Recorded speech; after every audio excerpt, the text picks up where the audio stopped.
আজকে আপনাদেরকে দেখাতে চলেছি বিশ্বের সবথেকে বড় সরস্বতী কোথায় হতে চলেছে, আপনারা কি করে আসবেন। আমার এই ছোট্ট ভিডিওটি দেখলে আপনাদের সমস্ত প্রশ্নের উত্তর এই ভিডিওটির মাধ্যমে পেয়ে যাবেন। ভিডিওটির সঙ্গে জুড়ে থাকুন এবং শেষ পর্যন্ত দেখতে থাকুন।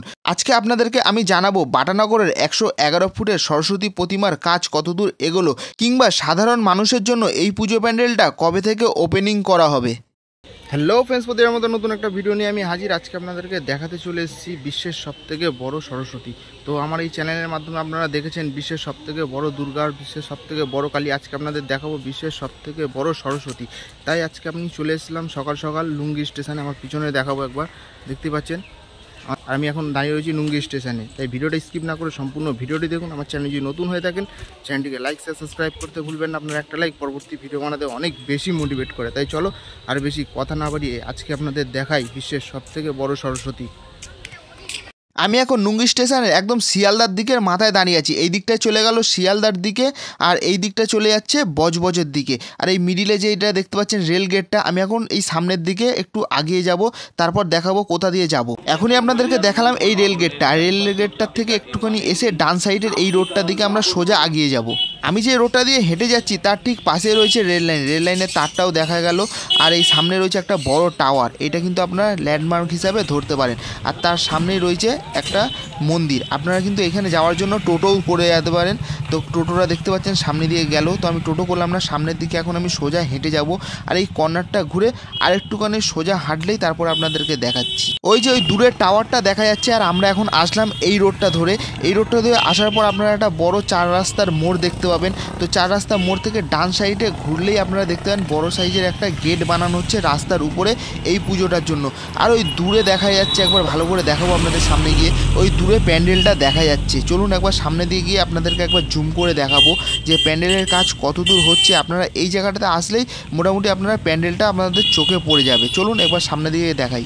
লুঙ্গি স্টেশন থেকে আসতে এখানে আমার সময় লাগলো মাত্র 5 মিনিট। আর ঠিক আমি এখন দাঁড়িয়ে আছি প্যান্ডেলটা ঠিক পিছনে। চলুন এবার ভিতরে গিয়ে আপনাদেরকে দেখাবো এখানে কি কি হয়েছে, কিংবা কাজ কতদূর এগোলো। প্যান্ডেলটা তৈরি হচ্ছে একটা টিনের ব্যারিকেডের ভিতরে। আর এখন আমরা সামনের দিকে আগিয়ে যাব আর আপনাদেরকে দেখাবো এখানের মা সরস্বতীর কাজ কতদূর এগোলো। তো সামনেই দেখতে পাচ্ছেন যে বাঁশের যে স্ট্রাকচারটা সেটা কিন্তু বাঁধা হচ্ছে। আর এইদিকে দেখুন মা সরস্বতীর যেই কাজটা এখানে কিন্তু হচ্ছে।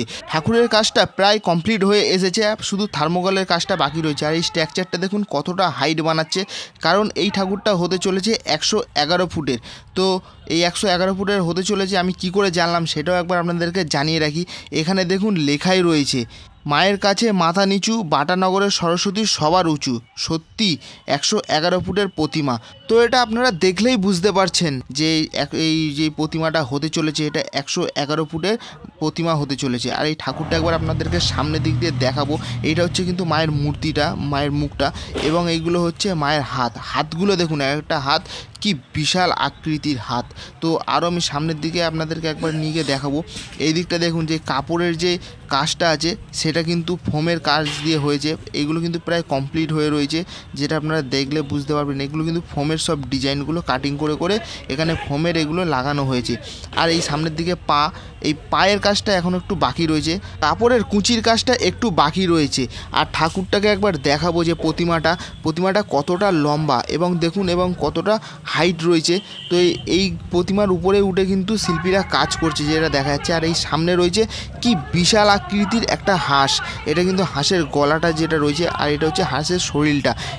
সামনেই আমি অতটা ভালো করে বোঝাতে পারছি কিনা জানি না। চলুন আমি একটু দূর থেকে আপনাদেরকে ভালো করে দেখিয়ে রাখি একবার আপনাদেরকে। এই দেখুন এইখানটাতে একবার আপনাদেরকে দেখানোর চেষ্টা করলাম। তো এটা হচ্ছে হাঁসের যে বডিটা, আর ওই দিকটা হচ্ছে হাঁসের গলাটা। আর এই স্ট্রাকচারটা দেখুন বাঁশের, এটা এখনও কিন্তু হাইট উঠছে, আর লোক কিন্তু এখনও কাজ করছে। এর হাইট আরও হবে, দেখতে পাচ্ছেন লোক এখনও অবধি উপরে কাজ করছে, মানে এটা কিন্তু উচ্চতাটা আরও বাড়াবে। তো একবার হাইটটা একবার দেখাচ্ছি। এই জায়গাটাতেই কিন্তু আমাদের এই প্রতিমা যেটা আছে সরস্বতী প্রতিমা, এইটার উপরেই সেটিং হবে। শিল্পীরা তাদের কাজ জোর কদমে চালাচ্ছে, কারণ সরস্বতী পুজো আর হাতে গোনা মাত্র কয়েকটা দিন বাকি রয়েছে। আর এই জায়গাটাতে একবার দেখাবো আপনাদেরকে যে সরস্বতী ঠাকুরের যে ঠোঁটের কাজটা থার্মোকল দিয়ে বানানো হচ্ছে। তো এখন কিন্তু সরস্বতী ঠাকুরের ঠোঁটের কাজটা হচ্ছে, তো দেখাই যাচ্ছে এটা। আর ঠাকুরের হাইটটা একবার কতটা হচ্ছে এবং লম্বাটা একবার কতটা হচ্ছে এখানে দাঁড়ালে আপনারা বুঝতে পারবেন, এই মাথা থেকে ওই মাথা।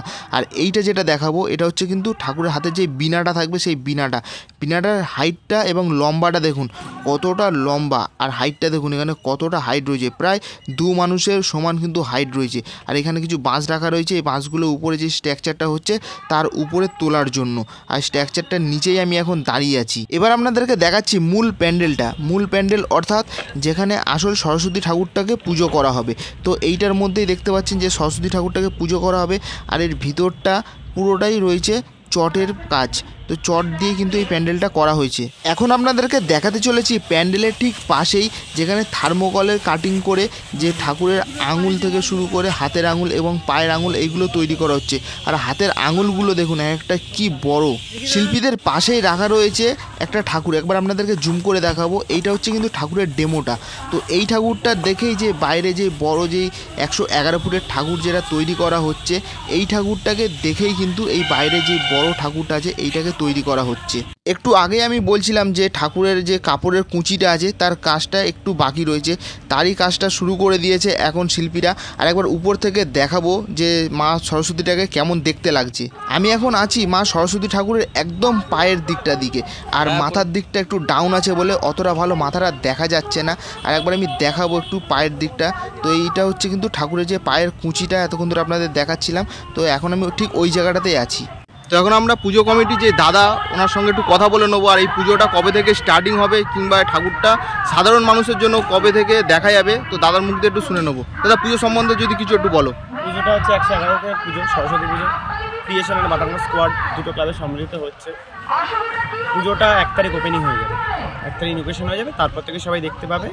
আর পুজোর কিছু প্রসিডিওর আছে, যেমন আমাদের এখানে 100 ফিটের মধ্যে ডিজোন থাকবে, সে 100 ফিটের ভেতরে কেউ ঢুকতে পারে না, সবাই বাইরে থেকে দেখতে পাবে, ঠিক আছে। আর এই পুজোটা দেখতে হলে সাধারণ মানুষ কী করে আসবে সেই রুট গাইডটা যদি একটু করে দাও। সাধারণ মানুষ আসতে হলে শিয়ালদা থেকে ট্রেন ধরে আসতে পারবে নুঙ্গি স্টেশন থেকে নেবে একটুখানি হাঁটা পথ। কেউ হাওড়াতে গেলে বাস ধরে আসতে পারবে, হাওড়া মিনি বাটানগর মিনি ধরে একদম বাটা নিউল্যান্ডে নামলে হয়ে যাবে। যারা ধর্মতলা থেকে আসবে ধর্মতলা হাওড়া বাটানগর বাস আছে, বাস ধরে ডাইরেক্ট বাটানগরে নামলেই হয়ে যাবে। তো এই পুজো দেখার জন্য যে ভিউয়ার্সরা আসবে তাদের উদ্দেশ্যে যদি কিছু একটু বলো। তাদের উদ্দেশ্যে বলবো তোমরা একটু চারিদিকে জিনিসটা ছড়িয়ে দাও ভালোভাবে, যাতে সবাই দেখতে এসো। সবাইকে আহ্বান করছি সবাই সুষ্ঠুভাবে দেখতে এসো, ভালোভাবে দেখে। এখন দাদা খুব ব্যস্ত রয়েছে, দাদার অনেক মূল্যবান সময় দেওয়ার জন্য এসপি সোম চ্যানেলের পক্ষ থেকে দাদাকে অনেক অনেক ধন্যবাদ। বাটানগরে যে সবথেকে বড় 111 ফুটের লেখা রয়েছে সরস্বতী ঠাকুরটা হচ্ছে, তারই কিছু ভিডিও আপনাদের সামনে তুলে ধরলাম। আমার এই সংক্ষিপ্ত ভিডিওর মাধ্যমে আপনাদেরকে দেখানোর চেষ্টা করলাম যে এখানে কত বড় ঠাকুর এখনও তৈরি হচ্ছে আর কি করে আসবেন সম্পূর্ণটা দেখানোর জন্য আমি চেষ্টা করলাম। তাই আজকের ভিডিওটা আর বেশি বড় করছি না, আজকের ভিডিওটা এই পর্যন্তই। দেখা হবে পরবর্তী কোনো নতুন ভিডিওতে। ততক্ষণ ভালো থাকবেন, সুস্থ থাকবেন। জয় মা সরস্বতী।